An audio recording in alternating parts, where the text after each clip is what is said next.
The Roman era divided the island of Great Britain into two parts, the northern non-Roman part where the Picts lived, and the southern part, which was part of the Roman Empire, and whose inhabitants were called Britons. The boundary became the wall built in 122 AD, Hadrian's Wall. The Britons were influenced by Roman culture. Roman way of life prevailed on the island. The legend of the Britons' descent from Brutus, a descent of Ennius of Troy, according to the Britons' beliefs, best testifies to this. According to legend, after the death of Brutus's father, he was driven out of Italy, and from there, along with other Italians, he moved to Britain. Thus, the island and the people on it were named after him. Such a legend is not the only part of myths where the name of the legendary founder explains the name of the people or the city. The fact that the Britons considered themselves relatives of the Romans shows how attached the inhabitants of Britain were to the Roman Empire. But everything changed in the 5th century. The Romans, who lacked an army on the continent, withdrew their legions from Britain, and a new era began on the island. Numerous small kingdoms arose in the province of Britain, the names, history, and names of rulers of which we learn mainly from folklore. Historians believe that these kingdoms are just a product of legends, but findings like the Aliortis stone, which was a gravestone for one of the nobles of the kingdom of Elmet, indicate that at least some of them existed. The document Tribal Heitage, which is a list of tribes of southern Britain and the amount of arable land they had, also mentions some of the kingdoms of the Celts as those that existed or had existed at the time of its writing. Wars immediately broke out among the Britons. All old economic ties were destroyed. In addition, raids by the Picts from the north began. Hadrian's Wall was no longer defended, and the Picts, in their campaigns, reached the southern coast of Britain. Soon, Germanic invaders began to arrive on the island. According to legends, in 459 AD, King Vortigern of the Cantii tribe called the Jutes to help him restore order. The Jutes were led by two brothers, Hengist and Horsa. Eventually, they were able to overcome all of Vortigern's enemies, and then they turned against him, after which they established the kingdom of the Contuara on the lands of the Cantii, which would later become known as the Kingdom of Kent. It should be noted that in various legends, Hengist and Horsa were either Saxons or Angles. They were either driven from home or volunteered as mercenaries. They defeated King Vortigern by force, number, or cunning. Such differences in versions shows us that this is just a legend of later times, created to justify the invasion of the Germans into Britain. The Jutes also later captured the Isle of Wight, where they created the Kingdom of Witwara, as well as the Meon Valley, where the Kingdom of Meonwara arose, 460 AD. Following the Jutes, the Saxons, who lived in the lands of modern Germany, came to Britain. In 477 AD, the legendary leader of the Saxons, Ella, landed in Britain between Contuara and Meonwara, and did not allow the Jutes to unite these two kingdoms. Ella also created the first Saxon kingdom on the island, Sussex, which means Southern Saxons. Two Saxon leaders, Cerdic and Kenric, landed in the lands of Meonwara in 495 AD, and perhaps initially fought against the Jutes, although in legends they confronted the Britons in these lands. In 508 AD, they defeated the Britons and executed 5,000 of their prisoners. In 519 AD, they established their kingdom, called Wessex, meaning Western Saxons. As for the Kingdom of Essex, legends have two current versions of its origin. One legend says that it was founded by King Esquine in 527 AD. Another ignores Esquine and names his son, Sled, as the founder of the kingdom. The most massive wave of migration belonged to the Angles, who lived in southern Jutland between the Jutes and the Saxons. The Angles first sailed to Britain in 480 AD. They landed in the lands of modern Lincolnshire and formed the Kingdom of Lindesage, named after the local Celtic tribe. Over time, the name of the kingdom was shortened to Lindsey. The next group of Angles arrived in Britain half a century later. Under the command of King Isel, they landed in East Anglia but did not stay on the coast. Instead, they went into the heart of the island. where, under the rule of Isil's grandson King Creada, they established the kingdom of Mercia. Its name comes from the word march, which the Germans called the border where wars were fought. 20 years later, the Angles, led by King Ida, landed in the north, where they established the kingdom of Bernicia, whose name was borrowed from the local Celts. It is worth noting that legends about King Ida differ even in how he conquered new lands. In some legends, he became the first king and built its capital, Bamberg. In other legends, he set himself on fire and, burning, burst into Bamberg, which was at that time a fortress of the Britons, to capture the city. Ida is also present in British legends. Here he is known as Ida the Flame-Bearer. He appears as a cruel conqueror who ruthlessly burned Britain's settlements and was killed by a prince of the kingdom of Reged named Owain. In 550 AD, the Angles landed in the east, where they formed the Kingdom of East Anglia. Its legendary founders are King Waina and his son Wuffa. Their names, researchers believe, were invented to explain the origin of the local royal dynasty, the Wuffingas.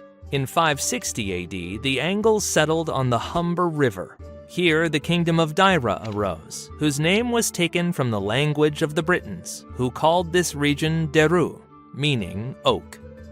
However, it should not be assumed that the native inhabitants of the island could not resist the invaders.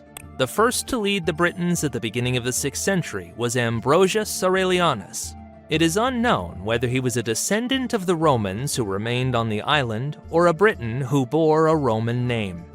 In 516 AD, Ambrosius managed to defeat the Saxons in the Battle of Badon Hill and halt the advance of the invaders into the heart of the island. The kingdom of Dumnonia, which existed in the Cornwall Peninsula, also rose to power in constant wars with the Saxons, halting their advance westward. Only in 552 AD did the Saxons manage to continue the conquest of the island. At that time, Wessex captured the town of Old Sarum and expanded its holdings into western Hampshire. And 4 years later, the Western Saxons defeated the Britons in the Battle of Barenberg, which allowed them to advance further westward. In 577 AD, Wessex defeated the Britons in the Battle of Durham. The Saxons occupied new lands, and there the kingdom of Wicha emerged. Meanwhile, in the north, the Angles successfully resisted the kingdom of Ebrach. Then Bernicia and Deira united against it. In 580 AD, they together defeated the Britons in the Battle of Cairgru, and then divided the lands of Ebrach. This alarmed other Celtic kingdoms, and they allied against the invaders. In British legends, this union is known as Hen Ogledd, which means the Old North. The Britons managed to defeat the Angles and push them back to Lindisfarne Island, which they besieged. However, failing to defeat the Angles, the Briton kings began to divide the conquered lands among themselves, quarreled over them, and started to fight each other. The Angles quickly took advantage of this, defeated the Briton kingdoms one by one, and reclaimed the conquered lands for themselves. In the same years, the Saxons from Essex formed Middlesex, the name of which can be translated as Central Saxons. Meanwhile, the Angles crossed the borders of East Anglia and formed the kingdom of Middle Anglia. Separate groups of Angles reached the Pennines, where they formed the kingdom of Pexiton. It is worth noting that all this is a history from legends. Partly historians, with the help of archaeological excavations, confirm it, sometimes complement it, or even refute it. It is known that besides the listed Angles, Saxons, and Jutes, in those years the tribes of the Frisians also massively migrated to the British Isles. Archaeologists have also established that the tribes of the Saxons initially settled in the upper reaches of the Thames, and from there migrated to the southern coast of Britain.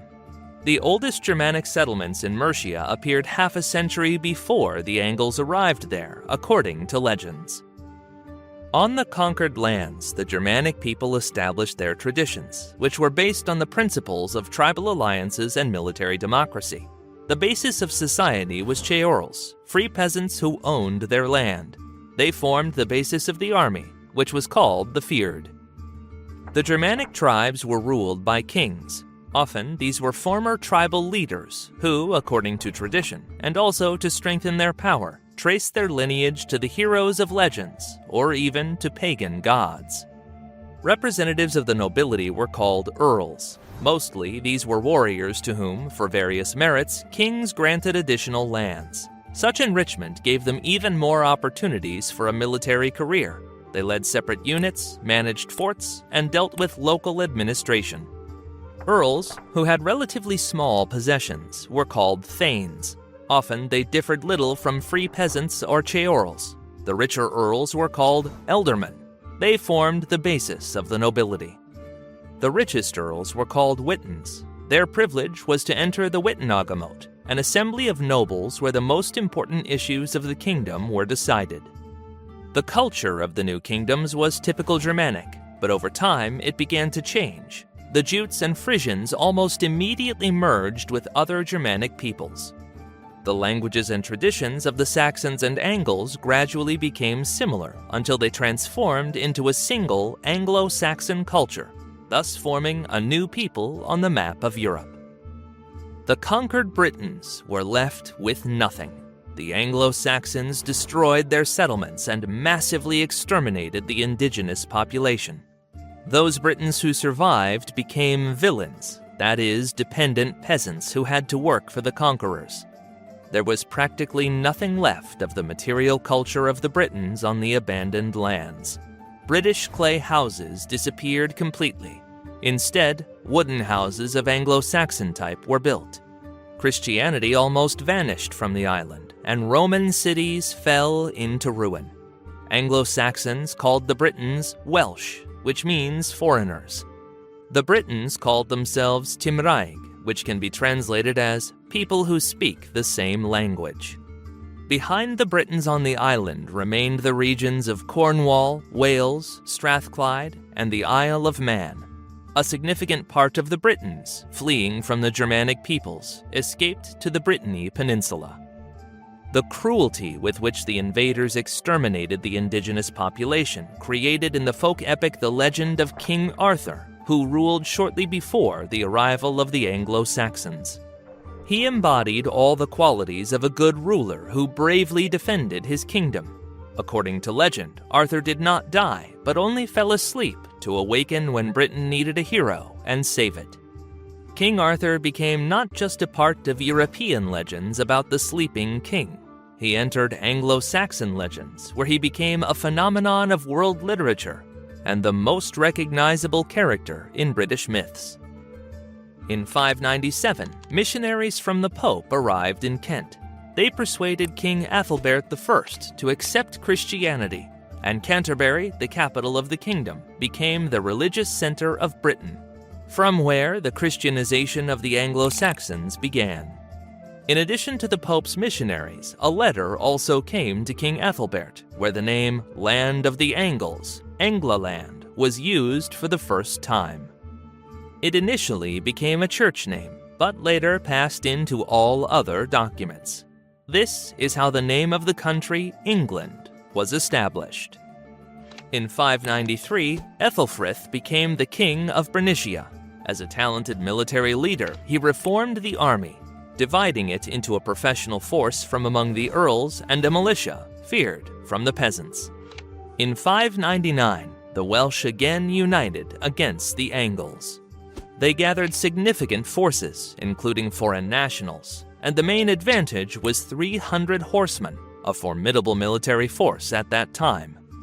After that, they marched on Bernicia, but Ethelfrith began to retreat, luring them into his possessions and defeating them near the fortress of Catraeth.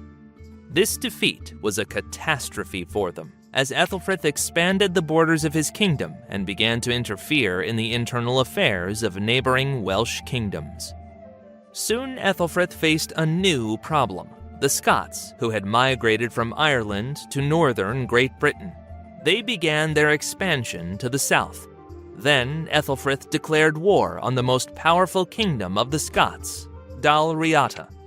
In 603, he defeated the Scottish army in the Battle of Degsastan. This battle undermined the power of Dalriata.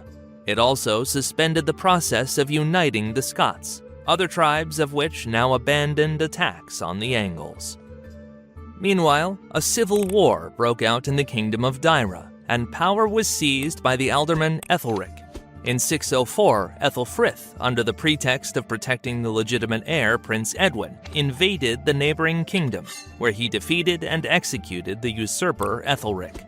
However, he did not hand over power to the rightful ruler, but united his kingdom with the kingdom of Deira.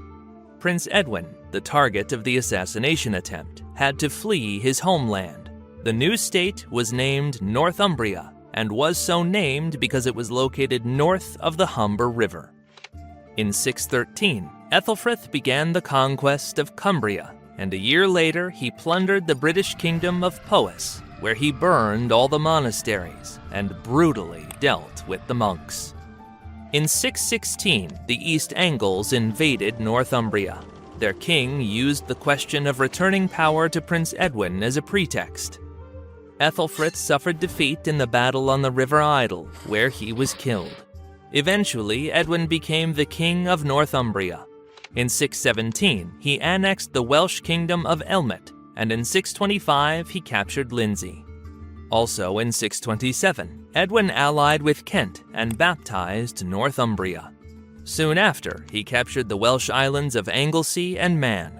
Thus, Edwin became the most powerful king in Britain. However, this became the reason for his downfall. During this time, the kingdom of Mercia was ruled by Penda, who was a staunch pagan. In 626, he conquered Middle Anglia, and 2 years later, he captured the kingdom of Hwicce. Thus, the power of Mercia grew significantly. In 631, Penda invaded Dumnonia, where, in addition to the Cornish, he encountered the Welsh king Cadwallon. Cadwallon defeated Penda in the Battle of Exeter. But, instead of finishing off the Mercians, Cadwallon offered Penda an alliance against Edwin, the king of Northumbria. In 633, the allies invaded Northumbria and caught Edwin off guard as he retreated, unprepared for battle. With numerical superiority, they defeated the Northumbrians in the Battle of Hatfield Chase. King Edwin of Northumbria died in the battle, and the Welsh captured his kingdom. However, this was their last significant victory in the war against the Anglo-Saxons. At the same time, in the north of Northumbria, Oswald, the son of the former king Ethelfrith, dreamed of reclaiming his father's inheritance and was gathering an army for this purpose. Edwin's death greatly aided him, as now he led the Northumbrians in their struggle against the Welsh. After liberating Bernicia, Oswald awaited the arrival of Cadwallon there, lured him into an ambush, and defeated him in the Battle of Heavenfield. Thus, Oswald established his complete authority over Northumbria. Oswald completed his father's conquest of Cumbria, and also expanded the northern borders of Northumbria by capturing the Britons' fortress of Dyn Eiden, which is now called Edinburgh. In 642, Oswald attempted to capture the Welsh kingdom of Powys. However, he was already awaited there by the Mercian king Penda, who defeated the Northumbrians in the Battle of Macerfield. Oswald was killed in battle, and because he died fighting against a pagan king, the church declared Oswald a saint and the patron of Northumbria. With the death of their king, the country split into two old kingdoms, Bernicia, Deira. But not for long, as Oswald's brother Oswy, who ruled in Bamberg at the time, took on the name of Saint Oswald and began the unification of Northumbria. He preferred negotiations to war.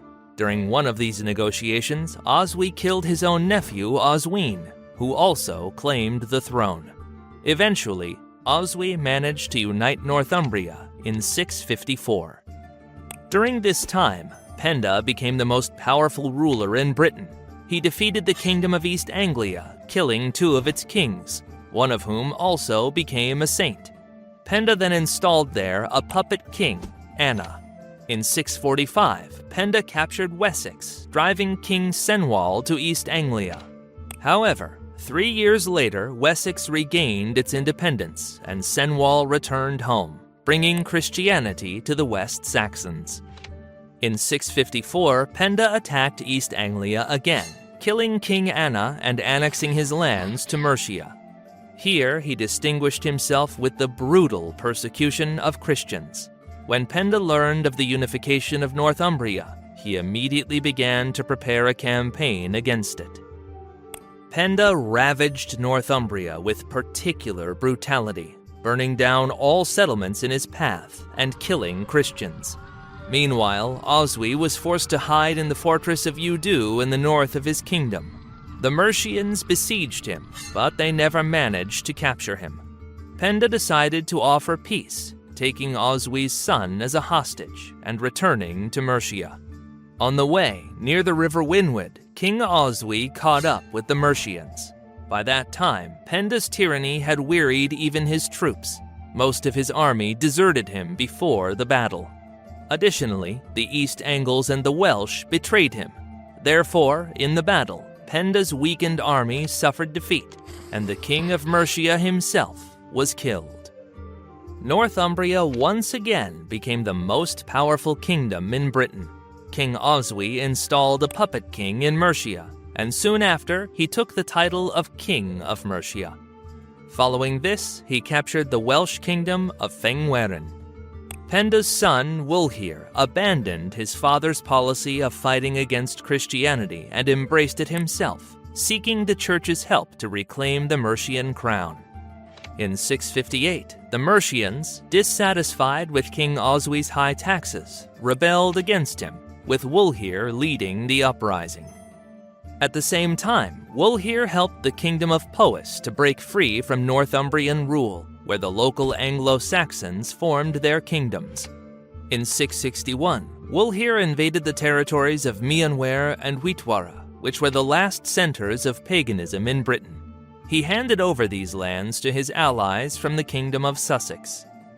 In 665, Wulfhere established control over Middlesex, placing his governor in London. The war with Northumbria in 674 was unsuccessful for Wulfhere, and during it, he contracted a fever and died the following year, passing the rule to his brother, Ethelred I. Ethelred I continued the policy of strengthening Mercia, although not as successfully as his brother. In 676, he invaded Kent and finally took the country of Surrey from Mercia. In 679, he invaded Lindsey, after which he defeated the Northumbrians in the Battle of Trent and expanded Mercian territory. In 681, Ethelred I attempted to subdue Wessex, where civil war was ongoing at the time. However, his intervention only united the West Saxons around Prince Cadwalla, who became the King of Wessex in 685 and defeated the Mercians. The following year, Cadwalla defeated Ethelred I's allies, the Kingdom of Sussex, and took their Jutish lands. Ethelred I's last successes were the annexation of the Hwicce, Reoconsate, and Magansate to Mercia around 700. At the same time, Wessex finally managed to conquer the Cornish Dumnonia. By the beginning of the 7th century, there were 7 Anglo-Saxon kingdoms in Great Britain. This period of their formation and existence in English history is called the Heptarchy. It became iconic for the English, influencing their culture, politics, and traditions. In the future, the Anglo-Saxons faced a process of consolidation, which would intensify due to the invasion of another group of conquerors, the Great Heathen Army of the Vikings.